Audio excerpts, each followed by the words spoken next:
ಕಿಚ್ಚ ಫ್ಯಾನ್ಸ್ಗೆ ಇವತ್ತೊಂದು good news ಇದೆ. ಆದರೆ ಈ ಮ್ಯಾಟರ್ ಮಾತ್ರ ಅಫಿಷಿಯಲ್ ಆಗಿ ಇನ್ನೂ ಕನ್ಫರ್ಮ್ ಆಗಿಲ್ಲ, ಜಸ್ಟ್ ಲೀಕ್ ಆಗಿರುವಂತಹ ವಿಷಯ ಅಷ್ಟೇ. ಅದಕ್ಕಿಂತ ಮುಂಚೆ ಕಿಚ್ಚ ಸುದೀಪ್ ಅವರ ಹೊಸ ಲುಕ್ ಬಗ್ಗೆ ಹೇಳಲೇಬೇಕು ನಾನು. ಇತ್ತೀಚೆಗೆ ಕೆಲವೊಂದು ಕಡೆ ಸುದೀಪ್ ಅವರು ಕಾಣಿಸಿಕೊಂಡಿರುವ ರೀತಿ, ಡ್ರೆಸ್ ಸೆನ್ಸ್, ಹೇರ್ ಸ್ಟೈಲ್ ತುಂಬಾನೇ ಡಿಫ್ರೆಂಟ್ ಆಗಿದೆ.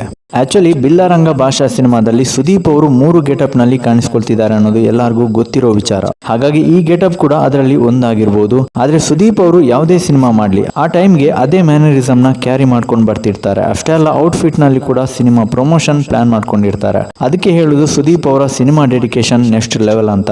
ಅಂದ ಹಾಗೆ ಇತ್ತೀಚೆಗೆ BRB ಸಿನಿಮಾದ ಕಾಸ್ಟ್ ಅಂಡ್ ಕ್ರಿವ್ ಬಗ್ಗೆ ಸಿಕ್ಕಾಪಟ್ಟೆ ಚರ್ಚೆಗಳಾಗ್ತಿವೆ. ಅನೂಪ್ ಭಂಡಾರಿ ಅವರ ಡ್ರೀಮ್ ಕಾನ್ಸೆಪ್ಟ್ ಗೆ ಕನಸಿನ ರಾಣಿ ಮಾಲಾಶ್ರೀ ಅವರು ಎಂಟ್ರಿ ಕೊಟ್ಟಿದ್ದಾರೆ ಅಂತ ಒಂದು ಬಿಗ್ ನ್ಯೂಸ್ ರಿವೀಲ್ ಆಗಿದೆ.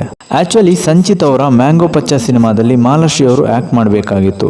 ಕಾರಣಾಂತರಗಳಿಂದ ಆ ಒಂದು ಪೊಲೀಸ್ ರೋಲ್ ಭಾವನ ಅವರ ಪಾಲಾಗಿತ್ತು. ಇದೀಗ ಕಿಚ್ಚ ಸುದೀಪ್ ಅವರ ಬಿಲ್ಲಾರಂಗ ಭಾಷಾ ಸಿನಿಮಾದಲ್ಲಿ ಒಂದು ಕ್ರೂಷಿಯಲ್ ರೋಲ್ ನಲ್ಲಿ ಕಾಣಿಸಿಕೊಳ್ತಿದ್ದಾರೆ ಅಂತ ಸುದ್ದಿ ಬರ್ತಿದೆ. ಇನ್ನು ಕೆಲವೊಂದಿಷ್ಟು ಮೀಡಿಯಾದಲ್ಲಿ ಸುದೀಪ್ ಅವರ ಜೊತೆ ಆಕ್ಟ್ ಮಾಡಬೇಕು ಅಂತ ಮಾಲಾಶ್ರೀ ಅವರು ಮೆನ್ಷನ್ ಮಾಡಿದ್ದು ಇದೆ. ಹಾಗಾಗಿ ಆ ಒಂದು ಅಪರ್ಚುನಿಟಿ ಇದೀಗ BRB ಸಿನಿಮಾ ಮೂಲಕ ಫುಲ್ಫಿಲ್ ಆಗ್ತಿದೆ ಅಂತಾನು ಹೇಳ್ಬಹುದು. ಒಟ್ನಲ್ಲಿ ಸುದೀಪ್ ಮಾಲಾಶ್ರೀ ಕಾಂಬಿನೇಷನ್ ಅಂತೂ ಪಕ್ಕಾ ಸೈಕ್ ಆಗಿರ್ಬೋದು. ಅದರಲ್ಲೂ ಕನ್ನಡ ಸಿನಿ ಪ್ರಿಯರಿಗೆ ಸ್ಕ್ರೀನ್ ಫೀಸ್ಟ್ ಅಂತಾನೆ ಹೇಳ್ಬಹುದು.